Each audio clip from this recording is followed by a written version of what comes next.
Pelo caminho da sabedoria te ensinei, e pela vereda da justiça te fiz andar. Por ela andando, não se embaraçarão teus pés. Que Deus possa, através dessa palavra, abençoar a tua vida. Evangelista Miguel de Souza. Estou com a minha Bíblia aberta aqui no Evangelho de Jesus Cristo, segundo escreveu o Dr. Lucas, no capítulo de número 10, o versículo 33, 34 e o versículo 35 diz assim: Mas um bom samaritano ia de viagem, chegou-se ao pé dele, vendo, moveu-se de íntima compaixão. Aproximando, atou-lhe as feridas, aplicando-lhe azeite e vinho, pondo-as à sua cavalgadura, levou para uma estalagem e cuidou dele. E partindo, o outro dia, tirou 2 dinheiros e deu ao hospedeiro e disse-lhe: Cuida dele, e tudo o que mais gastares eu te pagarei quando voltar. Nós estamos estudando sobre o crescimento da igreja, né? E nós vimos aqui algumas receitas básicas. Primeiro, a oração, quando Jesus disse que a seara é grande, mas os trabalhadores são poucos. Mas ele deu a receita: rogai ao Senhor da seara para que envie trabalhadores para a sua seara. Uma base, então, aqui está a oração, o jejum e o ensino da palavra de Deus. Depois nós vimos como alcançar uma nova pessoa. E depois nós vimos como envolver uma nova pessoa. E agora, na continuação, nós vamos aprender como integrar uma nova pessoa. Por exemplo, quando eu olho para alcançar uma nova pessoa, está falando da evangelização pela mensagem de Jesus Cristo, alcançar uma nova pessoa. Quando se fala de envolver uma nova pessoa, quer dizer edificar e conservar na fé, ou seja, é o ato de plantar e regar. Esse é o ato da definição de envolver. Edificar e conservar na fé é o ato de plantar e regar. No entanto, integrar é fazer crescer a árvore e produzir fruto. Então você vê que na hora de integrar quer dizer fazer crescer a árvore e produzir fruto. A pessoa vem do mundo, entrega a sua vida a Cristo, aí você vem aquela parte de envolver a pessoa, né? Hoje nós temos data show em quase todas as igrejas, mas tem igrejas que não tem um data show. Você tem uma harpa ali, vão cantar o hino da harpa, você se aproxima daquela pessoa, dá o hino para a pessoa cantar, lendo a tua harpa. A leitura da Bíblia, quando é aquela leitura introdutória, você dá o texto para a pessoa visitante, o descrente, ler, para que ele vá se envolvendo ali com o reino de Deus. Quando chega a parte de integração, depois disso aqui, quando termina essa parte, entra na parte do discipulado, que é para preparar a pessoa para a integração. O discipulado vai preparar a pessoa para o batismo nas águas. Dentro do discipulado, você vai aprender sobre as 13 principais doutrinas básicas do cristianismo. Seria o ABC, né, o beabá, digamos assim. É o discipulado. Depois do discipulado, então, vem o batismo nas águas para se cumprir as 2 ordenanças de Cristo, batismo e santa ceia. Depois disso, então, vem a parte da integração. Você já integrou ele no corpo de Cristo como membro, já batizou, né, já começou a integração e agora prossegue. Nós vamos ver aqui algumas coisas da minha apostila que eu tenho aqui. Essa mensagem, cada uma dessas mensagens é para 50 minutos. Então, eu estou fazendo apenas uma síntese, né? Diz aqui, modelo de integração na letra A. Alguns se perdem por ser esquecido e abandonado. Muitas pessoas. Eu sempre que cuidei de igreja, eu tenho um modelo que eu uso, como a ficha de conversão. Ali a gente anota o nome da pessoa, quando aceita Jesus, o endereço da pessoa, o contato da pessoa, porque se essa pessoa vem naquele culto no domingo e não aparece mais, a gente já tem como chegar até esta pessoa.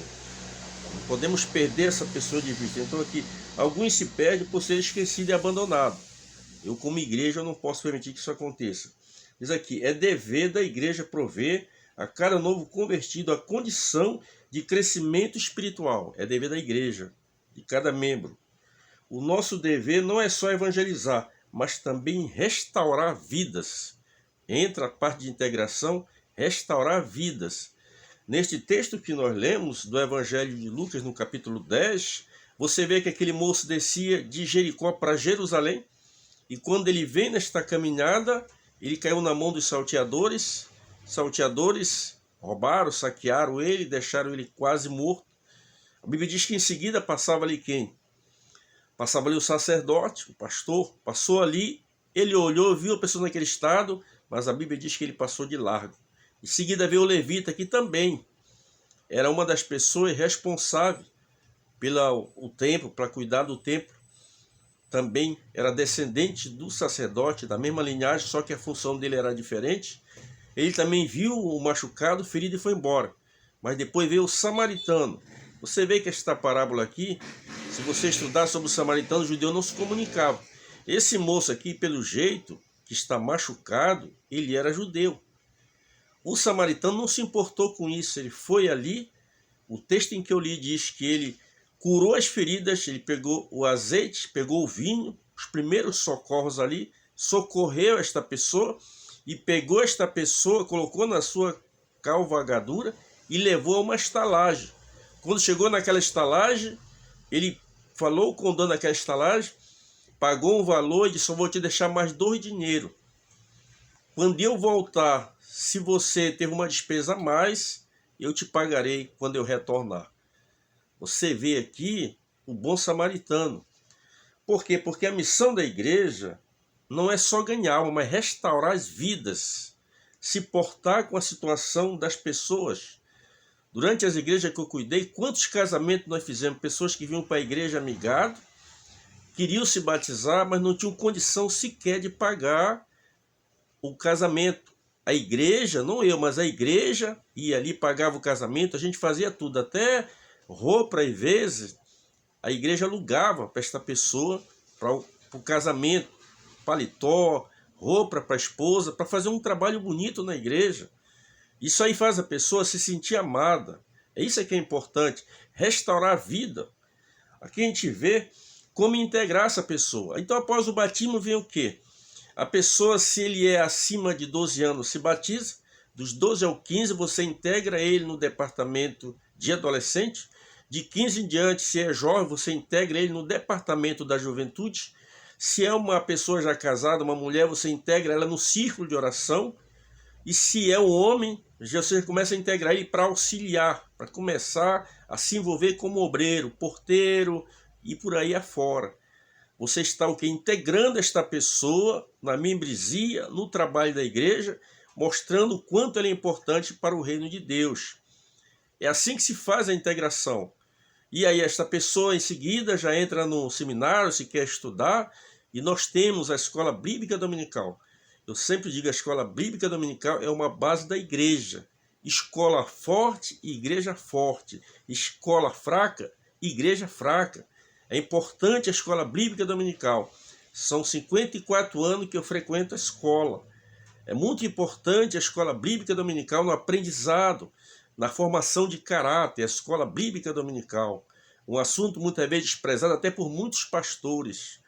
Mas louva a Deus que tem pastores que amam a escola bíblica dominical e investem na escola bíblica dominical. A escola dominical ela evangeliza enquanto ensina. Quem mais ganha alma na igreja é a escola dominical. Então você tem que envolver esta pessoa na escola dominical, saiu do discipulado, já encaixa na escola dominical para o aprendizado, para crescer uma árvore saudável que possa dar fruto no reino de Deus. Vamos aqui na sequência, diz assim: além de restaurar vidas, aí diz aqui na letra B, Salmo 126, o verso 5 e o 6 diz: os que com lágrimas semeiam, com júbilo ceifarão. Quem sai andando e chorando enquanto semeia, retornará com alegria, trazendo os seus molhos. Uma tradução diz trazendo os seus feixes. Ou seja, se trata de uma evangelização e também de uma colheita, ganhando alma para o reino de Deus. Diz aqui na sequência, lemos: os que semeiam com lágrimas cegarão com alegria. Aí vem o aquebrantamento de coração, é a constante semeadura. O coração contrito trarão da parte de Deus bênçãos e renovação e avivamento de operações de milagre. Isso aqui é muito importante no quesito de integração da igreja. Vamos aqui mais adiante. Vamos, portanto, semear para Deus a fidelidade, a santidade e a intercessão. Nós precisamos, como crentes, como servo de Deus, fazer isso aqui.